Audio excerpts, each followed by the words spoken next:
में, और आज हम आपको पढ़ाएंगे ऑक्सीडाइजिंग एजेंट और रिड्यूसिंग एजेंट।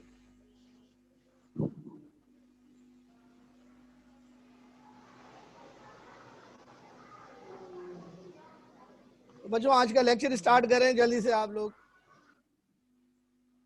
मेरे सिग्नल्स वीक कैसे हो रहे हैं? सबको आवाज बिल्कुल ठीक आ रही है? तो बच्चों मैंने कल आपको डेफिनेशन पढ़ाई थी ऑक्सीडाइजिंग एजेंट की। Oxidizing agent act as a donor of oxygen. मैंने आपको 6 तारीफें पढ़ाई थी, याद है आपको? Oxidizing agent as a donor of oxygen, यानी ऑक्सीडाइजिंग एजेंट वो सब्सटेंस होता है जो ऑक्सीजन डोनेट करता है, जो ऑक्सीजन डोनेट करता है। जो चीज ऑक्सीजन डोनेट करेगी वो क्या कहलाएगी? Oxidizing agent. अब एग्जांपल आपको मैं बोर्ड पे दिखाता हूं।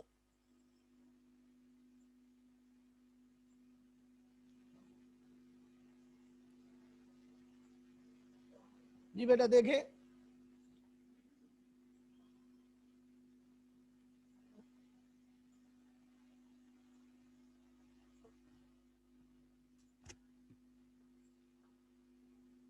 ऑक्सीडाइजिंग एजेंट हमारा टॉपिक है आज का।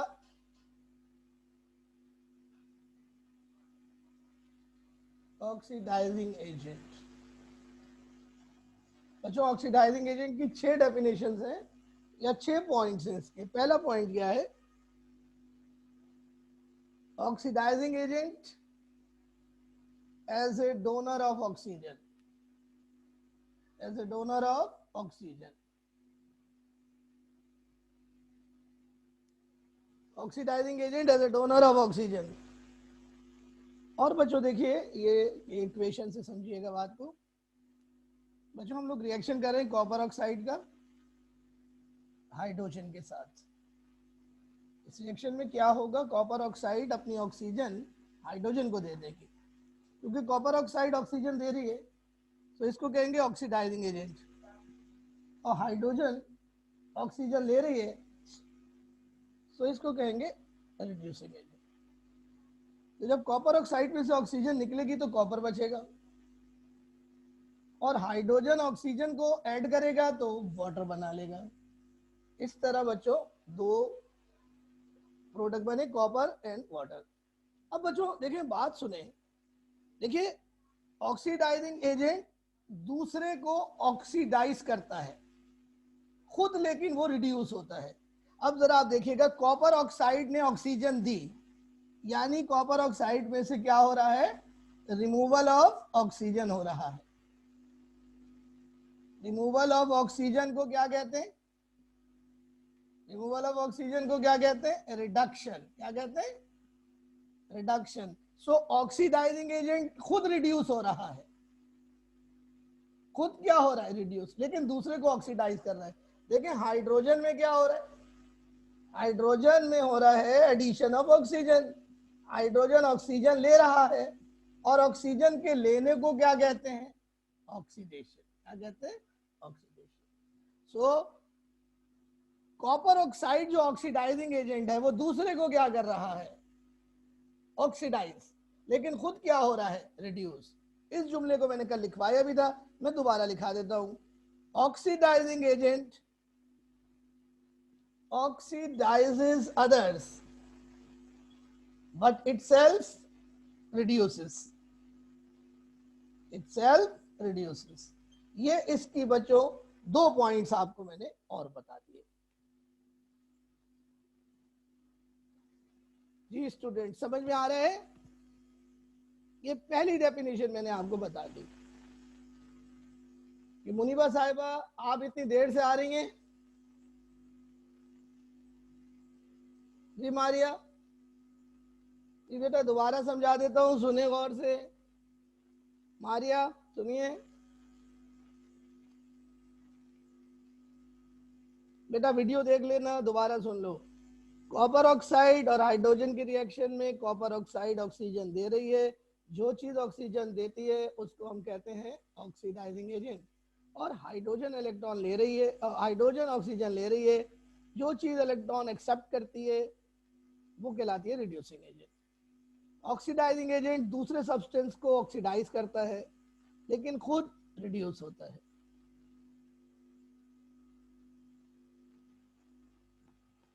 तो कॉपी कर लें जल्दी से।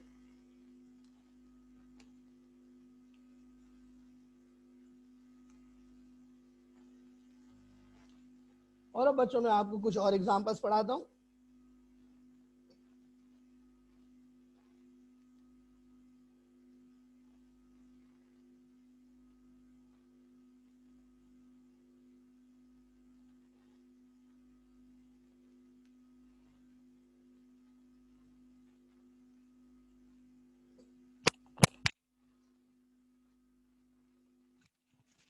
बच्चों मैं आपको दूसरी एग्जांपल्स पढ़ा दूं।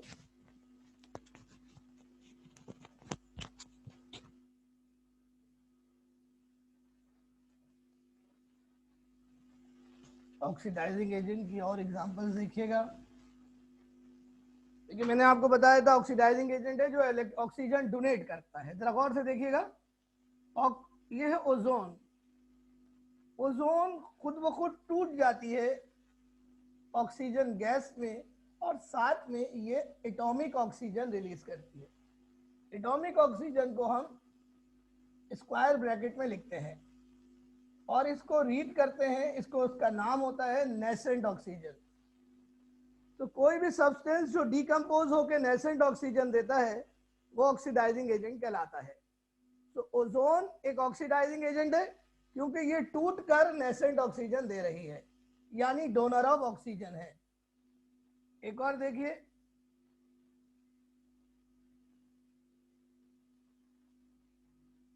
H2O2। बच्चों इसका नाम है हाइड्रोजन पर ऑक्साइड। जो हाइड्रोजन पर ऑक्साइड डिकम्पोज होती है वाटर में और साथ में नेसेंट ऑक्सीजन रिलीज करती है। तो हाइड्रोजन पर ऑक्साइड भी ऑक्सीडाइजिंग एजेंट हुई। ये बच्चों डिकम्पोजिशन आपको याद करनी पड़ेंगी सेकेंड ईयर में।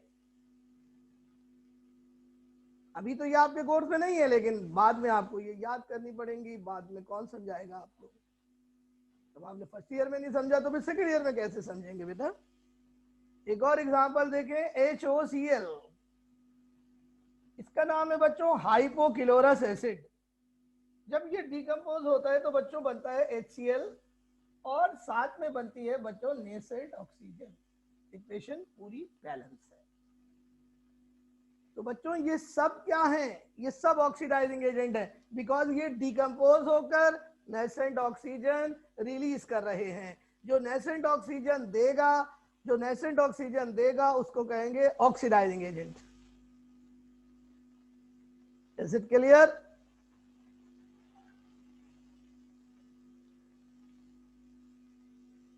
अलीना, अपनी मर्जी से प्रोडक्ट नहीं बनता, प्रोडक्ट जो मैं बना रहा हूं वही बनेगा, ये आपको याद करना पड़ेगा। जी रिज्वाइन कर लीजिए आप बस, ठीक है मारिया।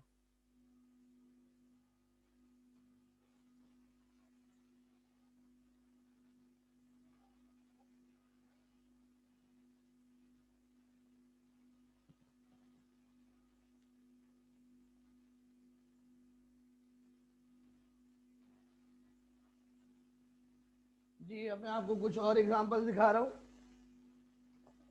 एग्जांपल्स तो बहुत सारी हैं लेकिन सब कराना मुमकिन नहीं है। इनमें से कुछ जो है वो सेकेंड ईयर में होंगी, तो प्लीज आप वो वहां से करिएगा। अब आप सल्फ्यूरिक एसिड को देखें, H2SO4। बच्चों H2SO4 सल्फ्यूरिक एसिड, इसको कहते हैं ऑक्सी एसिड। क्या कहते हैं? Oxy acid.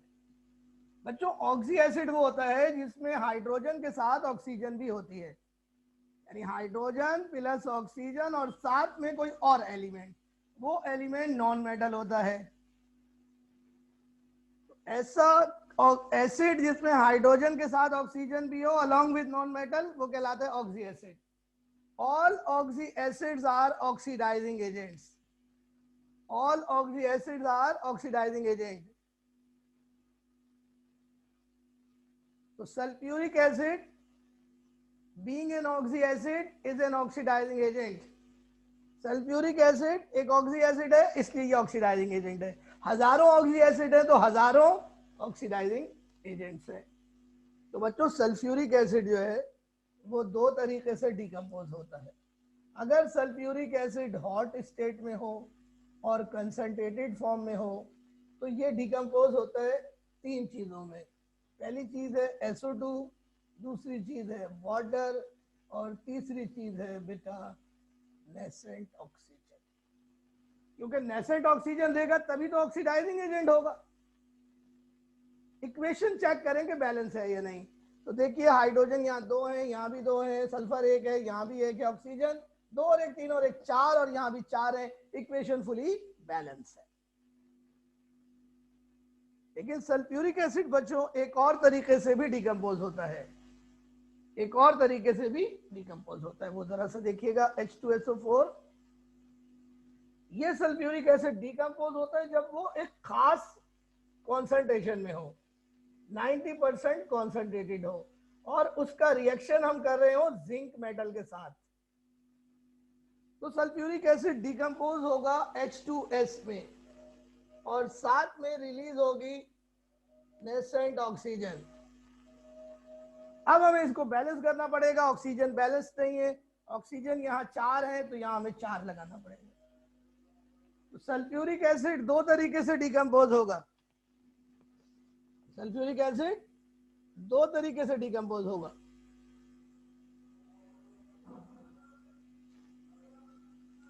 बात समझ में आ रही है भाई स्टूडेंट्स?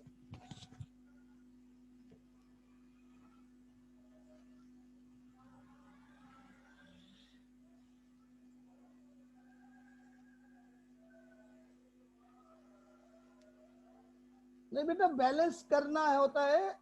नेसेंट ऑक्सीजन O4 नहीं होती बेटा, नेसेंट ऑक्सीजन एटॉमिक ऑक्सीजन होती है मुंतहा, उसको O की शक्ल में लिखते हैं। तो आप टांगे तोड़ रही है केमिस्ट्री की। ऑक्सीजन O की शक्ल में होगी ना, एटॉमिक ऑक्सीजन है।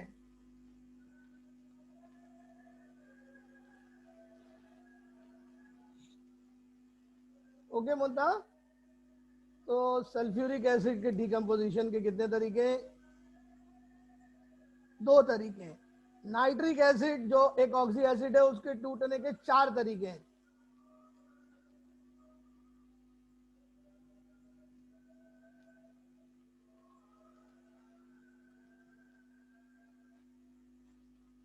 अब मैं आपको नाइट्रिक एसिड की, बेटा हर ऑक्सी एसिड मुख्तलिफ तरीके से डिकम्पोज होता है। कोई दो तरीके से डिकम्पोज होता है, कोई एक तरीके से डिकम्पोज होता है। तो अब मैं आपको नाइट्रिक एसिड दिखा रहा हूं, देखें जी बोर्ड पर। बहुत मुश्किल एग्जाम्पल है, ये सब सेकंड ईयर में आएंगी।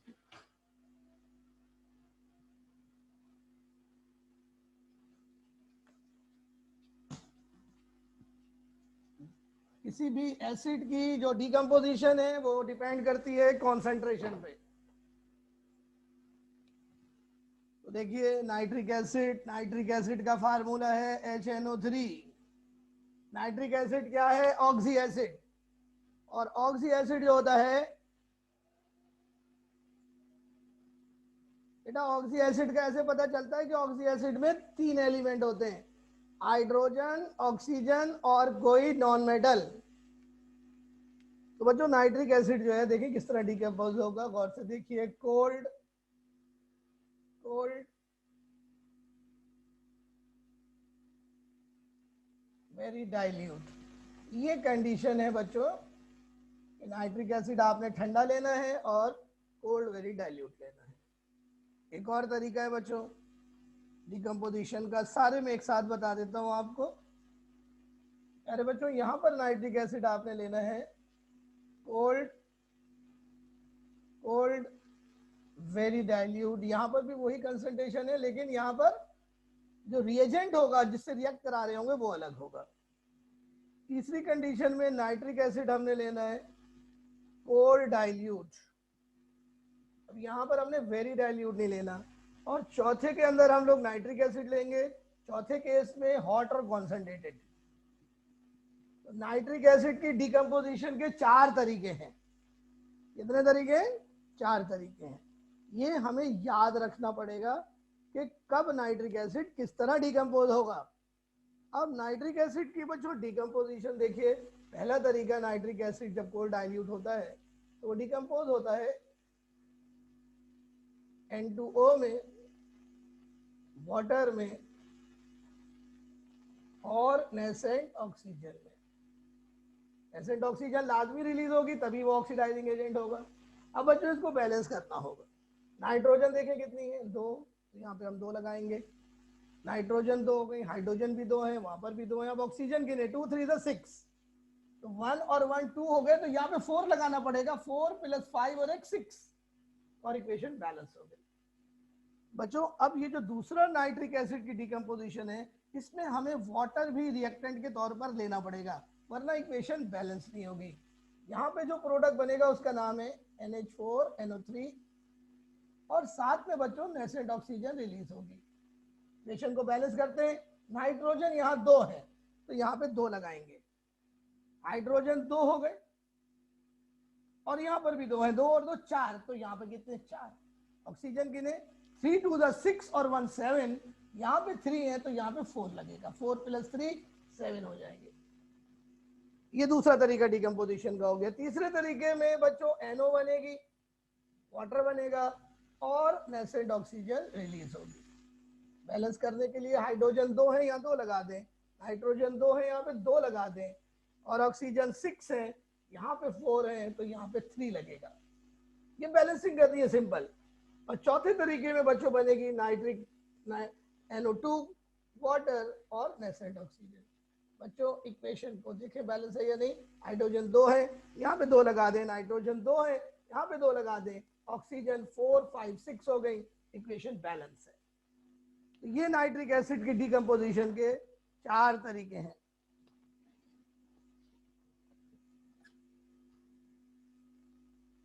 बेटा मेहर सलीम उसको बैलेंस कर रहे हैं, इक्वेशन को डबल कैसे हो जाते हैं, का मतलब क्या है?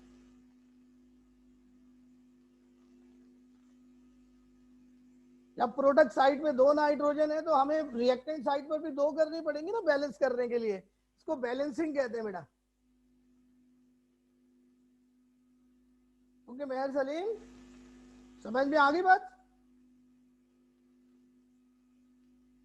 ओके तो बच्चों ये नाइट्रिक एसिड के डिकम्पोजिशन के 4 तरीके हैं। अब मैं आपको आपके प्रैक्टिकल की हवाले से एक ऑक्सीडाइजिंग एजेंट पढ़ाऊंगा जिसका नाम है KMnO4, potassium permanganate. Potassium permanganate, KMnO4, potassium permanganate. ये डिकम्पोजिशन का पता ऐसे चलता है कि ये आपको याद करनी होती है, कि आप पता नहीं कहीं कहीं ढूंढते रहते, आपको ये डिकम्पोजिशन मिलेंगी भी नहीं कहीं पर। क्योंकि ये जो दूसरी वाली डिकम्पोजिशन है, ये तो मैंने जो है वो इन्वेंट करी है, किसी को पता ही नहीं है ये डिकम्पोजिशन। अब मैं आपको KMnO4 की डिकम्पोजिशन बता रहा हूं, जरा सा आप बोर्ड पर देखिए। बहुत ही इंपॉर्टेंट है प्रैक्टिकल के पॉइंट ऑफ व्यू से। प्रैक्टिकल में रिडॉक्स टाइट्रेशन में KMnO4 ऑक्सीडाइजिंग एजेंट के तौर पर इस्तेमाल किया जाता है। KMnO4 माने पोटाशियम परमैंगनेट, पोटाशियम परमैंगनेट। आइए जी बोर्ड पे देखिए जल्दी से, शाबाश जल्दी से देखो बेटा।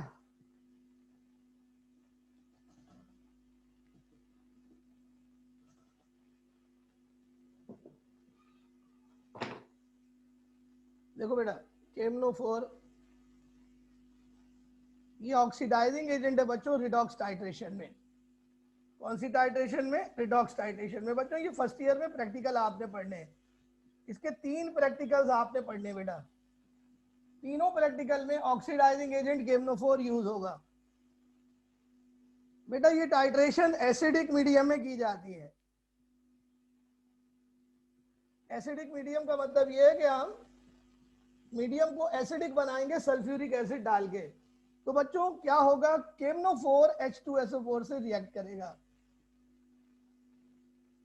जिसके नतीजे में बनेंगे 4 प्रोडक्ट, MnSO4, K2SO4, वाटर और बच्चों नेसेंट ऑक्सीजन लाजमी बनेगी क्योंकि ये ऑक्सीडेशन हो रही है। ये क्या है? KMnO4 ऑक्सीडाइजिंग एजेंट है। तो बच्चों KMnO4 जो कि पोटाशियम परमैंगनेट है, उसने सल्फ्यूरिक एसिड से रिएक्ट करके नेसेंट ऑक्सीजन रिलीज करी। जो भी नेसेंट ऑक्सीजन देता है वो ऑक्सीडाइजिंग एजेंट कहलाता है। इक्वेशन को बैलेंस करना पड़ेगा। K2 है, यहाँ 2 लगा दें, Mn2 हो गए तो यहाँ पे 2 लगेगा। अब आप SO4 काउंट कीजिए कितने हो गए। SO4 यहाँ 2 है, यहाँ 1 है, 2 और 1 3, तो सल्फ्यूरिक एसिड से पहले 3 लगेगा। वाटर कितने, हाइड्रोजन कितने हो गए, 3 2 6, तो यहाँ पे 6 लगेगा, सॉरी यहाँ पे 3 लगेगा हाइड्रोजन वाटर से पहले। अब हमें ऑक्सीजन काउंट करनी है टोटल। ऑक्सीजन है 4 2 8, 4 3 12, यानी 20, और यहाँ पर 15 है। 8 + 4 + 3 15 है, तो हमें 5 और ऐड करना पड़ेगा, तो नेसेंट ऑक्सीजन से पहले 5 आएगा। इक्वेशन क्या हो गई, बैलेंस हो गई।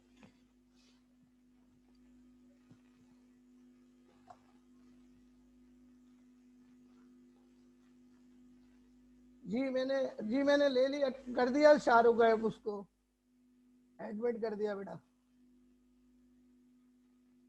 तो ये थी बच्चों पहली डेफिनेशन की सारी एग्जांपल्स। तो ऑक्सीडाइजिंग एजेंट क्या है, मैं दोबारा आपको बताता हूं। ऑक्सीडाइजिंग एजेंट एक ऐसा सब्सटेंस है, ऑक्सीडाइजिंग एजेंट एक ऐसा सब्सटेंस है जो डिकम्पोज होकर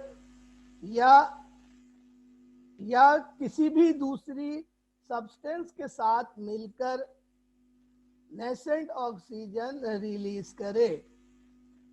ऑक्सीजन या नेसेंट ऑक्सीजन रिलीज करे, तो जो भी सब्सटेंस ऑक्सीजन देगा ऑक्सीडाइजिंग एजेंट कहलाएगा। Is it clear? नाउ मैं आपके साथ स्क्रीन शेयर कर रहा हूं दूसरी डेफिनेशन पढ़ाने के लिए।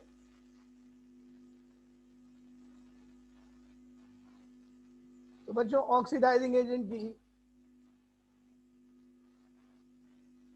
दूसरी तारीफ देखिए। Oxidizing agent as acceptor of hydrogen.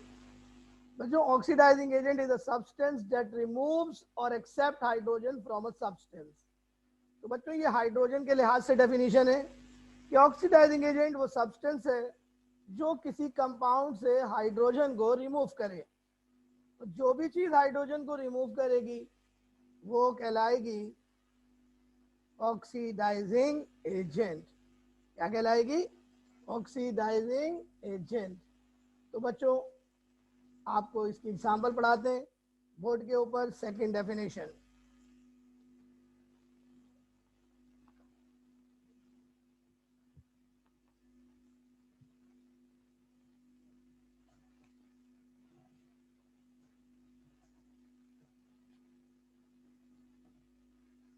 तो आप लोग हेडिंग लगाएं, ऑक्सीडाइजिंग एजेंट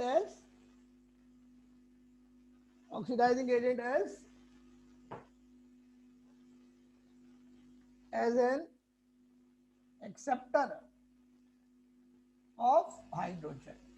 ये दूसरी डेफिनेशन है बच्चों ऑक्सीडाइजिंग एजेंट की हाइड्रोजन के लिहाज से। तो बच्चों आइए एग्जांपल देखिए, एग्जांपल से समझिए। बच्चों हम लोग एक रिएक्शन कर रहे हैं H2S का क्लोरीन के साथ। बच्चों क्लोरीन यहाँ से सल्फर को डिस्प्लेस करेगी और खुद हाइड्रोजन के साथ लग जाएगी, HCl बना और सल्फर अलग हो गया। क्लोरीन 2 है, हाइड्रोजन 2 है, बैलेंस करने के लिए यहाँ पे 2 लगा देंगे। अब यहाँ पे गौर से आप देखिएगा कि क्लोरीन क्या चीज ले रही है, हाइड्रोजन ले रही है, HCl बना रही है, यानी क्लोरीन क्या है, हाइड्रोजन एक्सेप्टर। क्या है? Hydrogen acceptor. जो भी चीज हाइड्रोजन को लेगी वो क्या कहलाएगी? Oxidizing agent. और जो हाइड्रोजन को देगा वो कहलाएगा हाइड्रोजन डोनर, यानी रिड्यूसिंग एजेंट।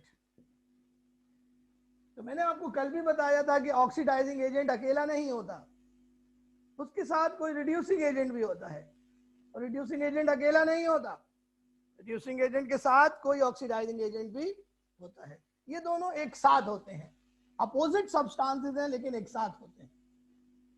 अगेन गौर से देखिएगा, क्लोरीन हाइड्रोजन ले रही है और कन्वर्ट हो रही है HCl में। क्लोरीन में क्या लिया, हाइड्रोजन लिया, यानी क्लोरीन में एडिशन ऑफ हाइड्रोजन हुआ। Addition of hydrogen is called reduction. तो ऑक्सीडाइजिंग एजेंट में रिडक्शन होती है खुद, लेकिन वो दूसरे को ऑक्सीडाइज करता है। अब आप यहां से H2S को देखें, वो कन्वर्ट हुई सल्फर में। तो H2S में क्या हो रहा है, removal of hydrogen, and removal of hydrogen is called oxidation. So H2S जो कि रिड्यूसिंग एजेंट है, खुद ऑक्सीडाइज हो रहा है, लेकिन दूसरे को रिड्यूस कर रहा है। So this is the definition for you. Copy करें ऐसे।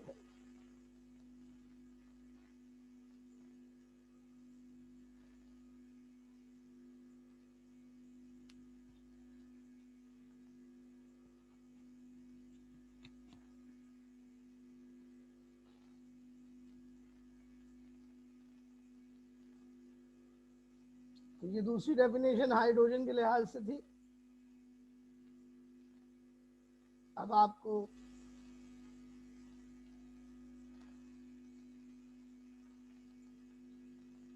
पढ़ाएंगे कुछ और एग्जाम्पल्स।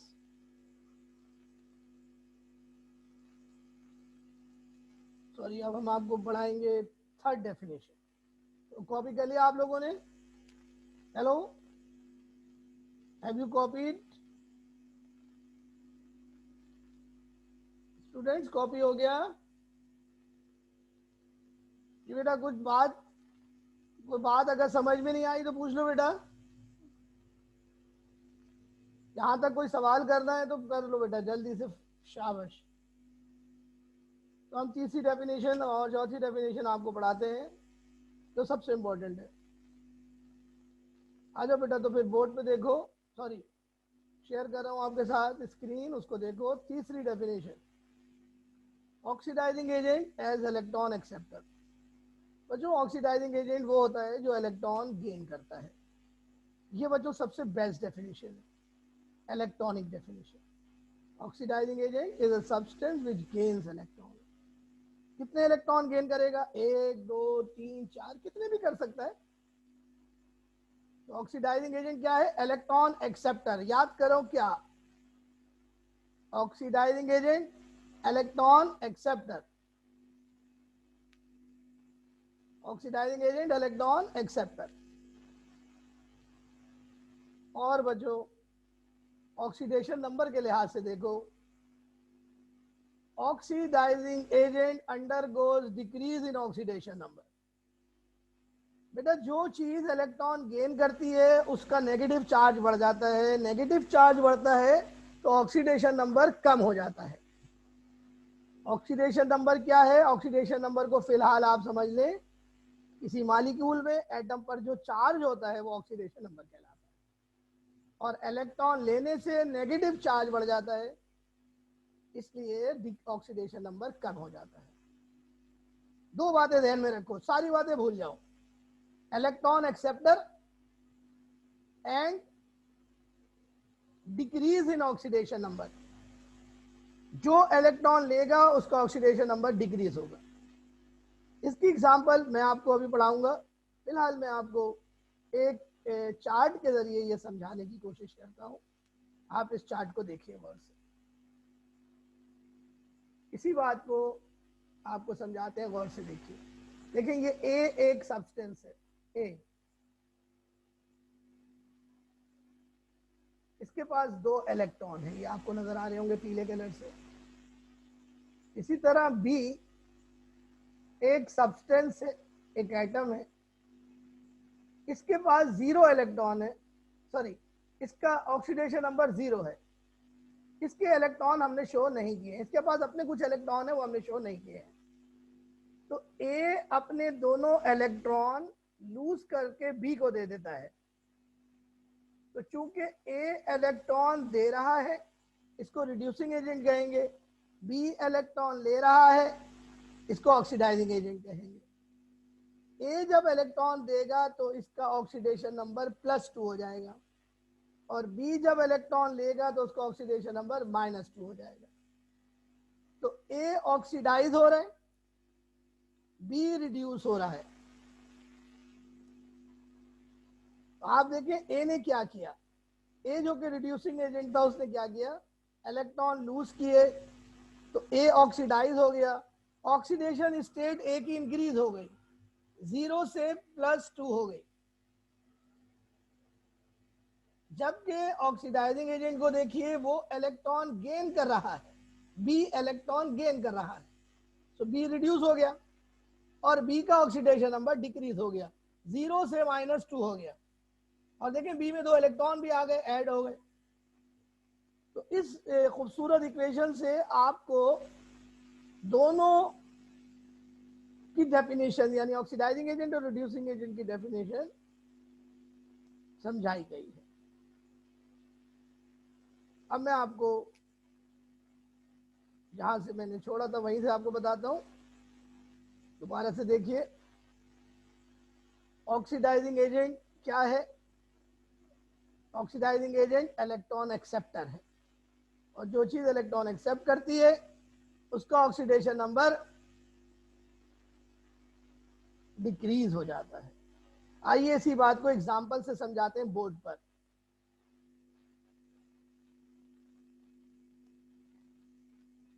खालिद ये चार्ट मैं आपको भेजता हूं, फिर आप इस चार्ट को दोबारा से देखो गौर से, फिर हम इसको दोबारा समझा देंगे। अब आप जरा बोर्ड पे देखिए, मैं आपको तीसरी डेफिनेशन और चौथी डेफिनेशन को मिला के समझा रहा हूं, क्योंकि तीसरी और चौथी डेफिनेशन अलग अलग अमूमन लोग नहीं पढ़ते, एक ही साथ पढ़ते हैं, क्योंकि ये एक ही साथ होती है। जरा इस रिएक्शन को देखें, hydrogen plus bromine is equal to HBr। Balance करने के लिए यहाँ 2 लगेंगे। मैं ऑक्सीडेशन नंबर लिख रहा हूँ हाइड्रोजन का। देखो बेटा, हाइड्रोजन का ऑक्सीडेशन नंबर है 0, ब्रोमीन का 0। बेटा ये 0 क्यों होता है ऑक्सीडेशन नंबर? बेटा एटम और मॉलिक्यूल का ऑक्सीडेशन नंबर 0 होता है। इसका मतलब ये होता है कि जो एटम और मॉलिक्यूल है वो न्यूट्रल है, और उन्होंने ना इलेक्ट्रॉन लूज किया है ना इलेक्ट्रॉन गेन किया है, ना इलेक्ट्रॉन लूज किया है ना इलेक्ट्रॉन गेन किया, ऑक्सीडेशन नंबर 0 है। लेकिन बेटा यहां पर ब्रोमीन का ऑक्सीडेशन नंबर -1 है, या आप यूं देख लो कि हाइड्रोजन का ऑक्सीडेशन नंबर +1 है, तो फिर ब्रोमीन का -1 रखना पड़ेगा ऑक्सीडेशन नंबर। ऑक्सीडेशन नंबर को जब हम ऐड करें तो हमारे पास आंसर 0 आना चाहिए। अब इसका +1 रखा तो इसका -1 होगा। अब मैं इनको जोड़ता हूं, आप देखिए हाइड्रोजन का ऑक्सीडेशन नंबर 0 से +1 हो रहा है, यानी ऑक्सीडेशन नंबर इंक्रीज हो रहा है। ऑक्सीडेशन नंबर इंक्रीज होने को क्या कहते हैं? ऑक्सीडेशन। एंड ऑक्सीडेशन का मतलब होता है लॉस ऑफ इलेक्ट्रॉन। तो हाइड्रोजन के अंदर ऑक्सीडेशन हो रही है, जिसमें ऑक्सीडेशन होती है वो खुद क्या कहलाता है? Reducing agent. अब ब्रोमीन में देखें, ब्रोमीन का ऑक्सीडेशन नंबर 0 से -1 हो रहा है, यानी कम हो रहा है। ऑक्सीडेशन नंबर में कमी को कहते हैं रिडक्शन, और रिडक्शन का मतलब होता है गेन ऑफ इलेक्ट्रॉन। जिस सब्सटेंस में रिडक्शन होती है वो खुद कहलाता है ऑक्सीडाइजिंग एजेंट। तो आप बड़े गौर से देखें, ये एक बड़ा खूबसूरत रिएक्शन है जिसमें reducing agent oxidizing agent clearly नजर आ रहे हैं, ऑक्सीडेशन रिडक्शन साथ साथ होते क्लियरली नजर आ रहे हैं। ऐसे रिएक्शन को जिसमें ऑक्सीडेशन और रिडक्शन एक साथ होती है उसे हम कहते हैं रिडॉक्स रिएक्शन।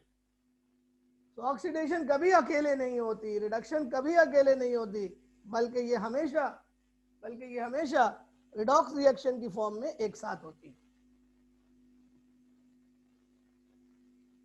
इसी तरह ये रूल है बेटा ऑक्सीडेशन नंबर का।